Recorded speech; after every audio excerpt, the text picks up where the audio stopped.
cast him down.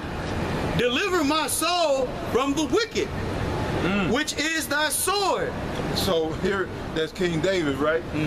He's saying, deliver my soul from the wicked, which is thy sword. Right. That's these Edomites. That's why this whole world is ruled in war and turmoil, chaos. Right. This is how he rules. You know, one of the methods of the Illuminati, these elite, is to start war, but to control both sides, and they control both sides because they are the international bankers by financing both sides. Right. And that's how they control the game. And so what happens,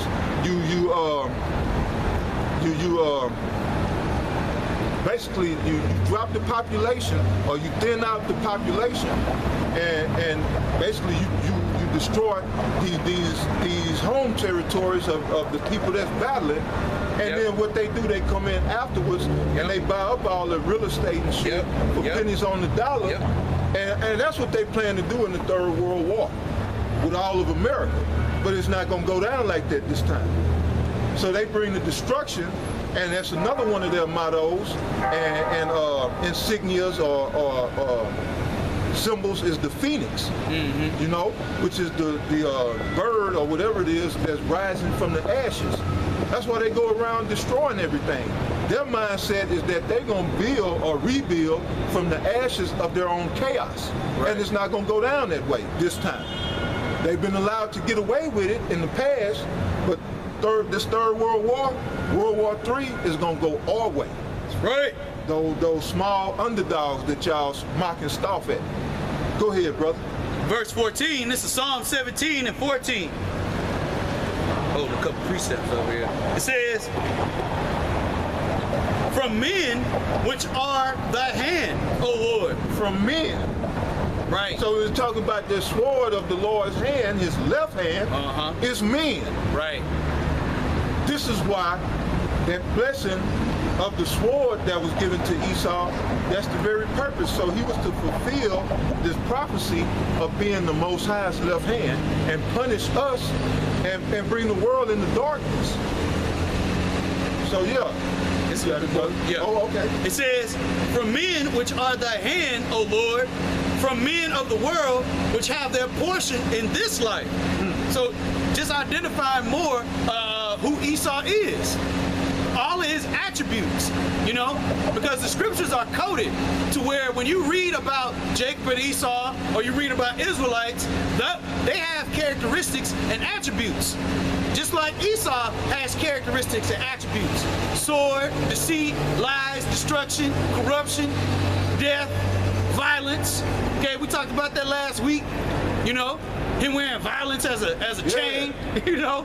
And compass this devil as a chain. Right.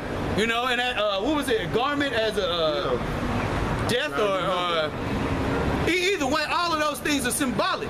Because there's a man on the face of this earth that's promoting nothing but wickedness and darkness, and that's you crackers, man. Was it oppression? Maybe so. Maybe. Yep. Wears oppression as a garment.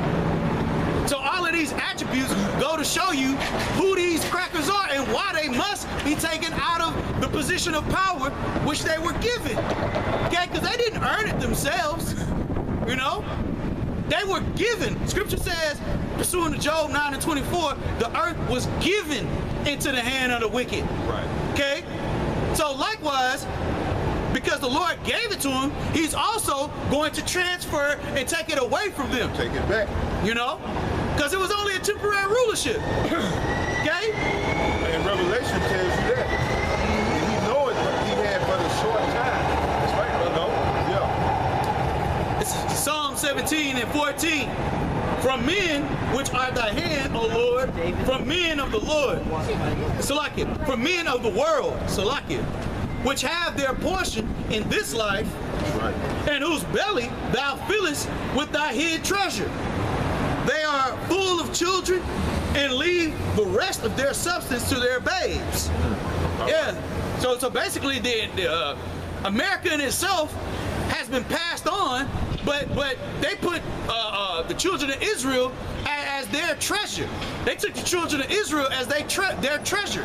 I want to say it's either in Joel where it says that sold a boy for a harlot. Hey, what's going on? Shalom. Hey, Shalom. And gave a girl for wine, or a boy for wine, and a girl. Let me grab it. So look, yeah, a boy for an harlot. Well, yeah, bring it out. And it say girl for wine. So all of these things are to show you, all of these things are to show you that Esau, the so-called white man, is going to be taken out of power. This is the end of his world. Okay? This is the end of his time for him to rule. You know? Because really he doesn't have any more tricks left. You know? You've lied your way to the top. You've stolen everything. You've murdered. You created laws that were grievous. Your whole system, the elders going into the foods. The animals are mourning. You know? Everything is languishing. Okay? But one of the primary things in which you're guilty of is the captivity of so-called Negroes, Latinos, and Native Americans. Okay? That is something that historically proves that you are the devil. That's right. It's Joel 3:3. It says, and they have cast lots for my people, and have given a boy for a harlot. That's right. So it say they. Right. They cast lots for the Most High's people. Both the northern and the southern kingdom of Israel. They cast lots. That's right. Negroes were sold on auctioning blocks by crackers who cast lots. Right. Oh. Even all the other nations that had a hand, and it's going to go into Ham and well, we know that Ishmael was a part of that, but go ahead, brother. Well, right, and if I can say this as well, these are parts of the reasons why they must be and will be taken out of rulership. Because as the elder said, the continuation of Esau's society, quote unquote America, Babylon the Great, is more oppression. It's more subjection.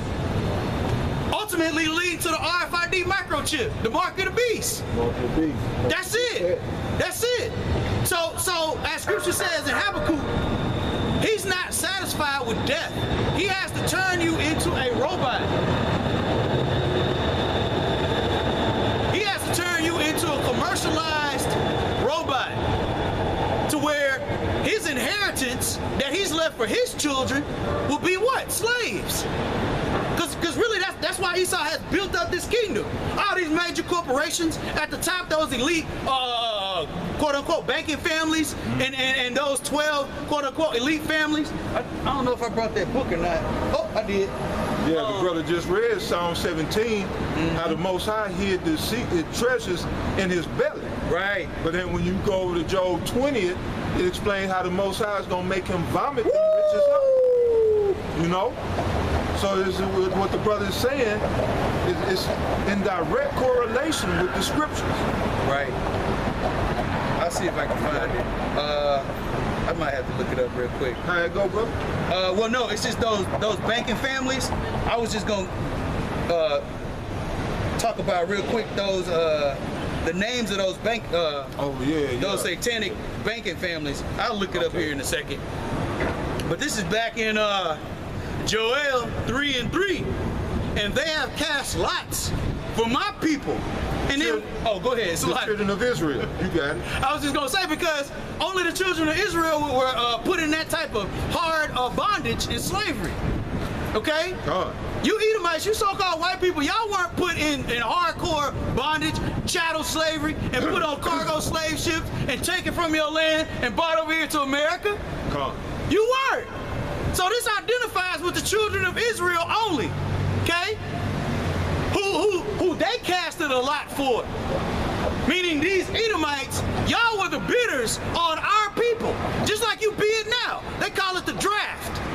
You know? NFL draft, NBA draft. I don't even know. Do they even show a baseball draft? They do? Okay. It's not as glorified as that NFL draft. They make it a whole week's journey and all the rest of that shit. So the point being here is this: that is casting lots. Okay, you're bidding on a physical talent, a specimen. That really you going into slavery. If you get injured or any of that, just like an animal, they'll treat you and they'll tell you to get your ass right back on the field. You know, but 2/3 of our people look at that in a glorious way. Well, hey man, I'm getting paid, bro. You're getting paid to be a slave. And we're no different. The jobs we have, it's the same situation. But the real reason I'm bringing that out is to show you that only so-called Negroes, Latinos, and Native Americans were put in that hardcore chattel slavery to where they were bidded. You know? There might have been other slaveries in other nations, but it wasn't like this. There's a scripture that actually goes into that, how's it go? Nothing has happened. Okay. So which one you talking about? You know, but basically, nobody has gone into worse slavery than our people. No, nobody. Nobody. And you crackers are gonna pay for it, man. Right. And we ain't talking about no A.D.O.S. I hadn't even looked it up. But basically, it's like, have you looked it up?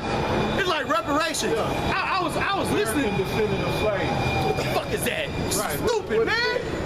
You're gonna come up with an acronym, but once again, so you know, I made a comment on this one dude's channel. I think it's the Advice Show or whatever. I was like, bro. Tell them the acronym in case they couldn't hear. Oh, okay. It's American Descendants of Slaves. Yeah. American Descendants of Slaves. You know, which really in itself is a lie anyway, because we're not American. We're not descendants of slaves. Right. Exactly. That's what this white boy don't want you to understand. Done. We are not descendants of slaves. Mm-hmm. Slavery happened unto us. Bingo. Because we transgressed, but we are the descendants of righteousness, man, the descendants of kings, priests, prophets. You understand? They won't never get that. But yeah, brother, go ahead. Yeah, Con. So I left a comment on this guy's channel, and basically I said, how could you even come up with thinking about reparations from the guy that put us in slavery? I say that's ignorant. You know, like why would he? The same people that put our people in slavery, you gonna go and ask them for reparations? Yeah. What? I mean, if I was Esau, I'd be like, man, these niggas are stupid. If you ever think that's gonna happen. You know, hell yeah. Hold on, we gonna give you an advantage now after we done kick your ass our whole life? That's stupid. Right. And it's not it doesn't align with the scriptures. You know? Scripture says in the book of Deuteronomy, no man shall buy you. Okay? Meaning no one is going to redeem us from this oppressor, okay, these Edomites, these crackers, except for Yahweh Shemel Shah. Meaning we ain't gonna have no good time with no X million dollars, you know, to where we can start. And like I said, that's how Esau plays the game. Let's just say theoretically, we'll go down the street and then we'll get back to the scriptures. Let's say theoretically, Esau gave you some reparations. All right, hey, here's for every so-called black man and blah, blah, blah, blah, here's X amount of dollars. Well, all Esau's gonna do is change the game up and implement the RFID microchip, you know? See, that's how Esau does it. He'll be like, sure, take this money, right, take your cash, and then he'll make it a cashless society. Yeah, well, he won't even give you cash. It's gonna all be digital. Right. Anyway. So. Right.